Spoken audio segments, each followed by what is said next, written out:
সনাতন ধর্মাবলম্বী মানুষের ঘরবাড়ি ভাঙা হয়, মন্দির ভাঙা হয়, নির্যাতিত করা হয়, মা বোনদের ইজ্জত সম্মান নষ্ট করা হয়। এই যে একটা পরিবেশ সৃষ্টি করা হলো, প্রথম অবস্থায় কোটা আন্দোলন, সেটাকে শেষ পর্যন্ত মৌলবাদী আন্দোলনে রূপান্তরিত হলো।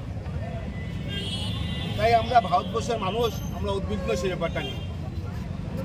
আমরা মাননীয় প্রধানমন্ত্রীর কাছে আমরা দাবি রেখেছি। ইতিমধ্যে ভারতবর্ষের প্রধানমন্ত্রী বারবার মিটিং করছেন যে বাংলাদেশের সনাতন ধর্মাবলম্বীরা কীভাবে শান্তিতে সুস্থ থাকতে পারে, ভালো থাকতে পারে, এবং সেই দাবি আমরা প্রধানমন্ত্রীকে জানাচ্ছি।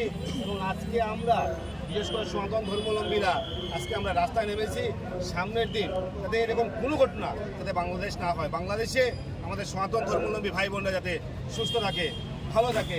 এইরকম আর হতে পারে না যে বারবার আমরা দেখতে পারি কোনো ঘটনা হওয়ার পরই সেই ঘটনা কনভার্ট হয় যে হিন্দুদের ঘরবাড়ি ভাঙ্গা, হিন্দুদের অত্যাচার উপর অত্যাচার। এই যে একটা পরিবেশ সৃষ্টি করা হলো, আমরা সেই জিনিসটা মেনে নিতে পারি না।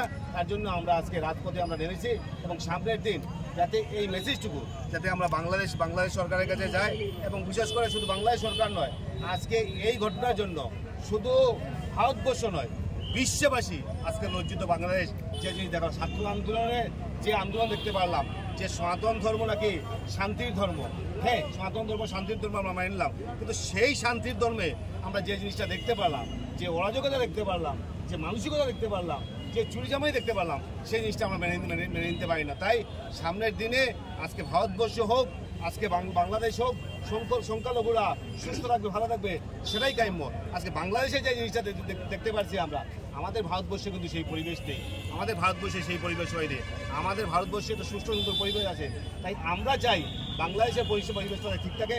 তার জন্য আমরা প্রধানমন্ত্রীর কাছে আমরা দাবি জানাচ্ছি, আমরা সামনের দিন সুস্থ সুন্দর পরিবেশ চাই, বাংলাদেশের সনাতন ধর্মাবলম্বীরা যাতে সুস্থ এবং সুন্দর থাকতে পারে।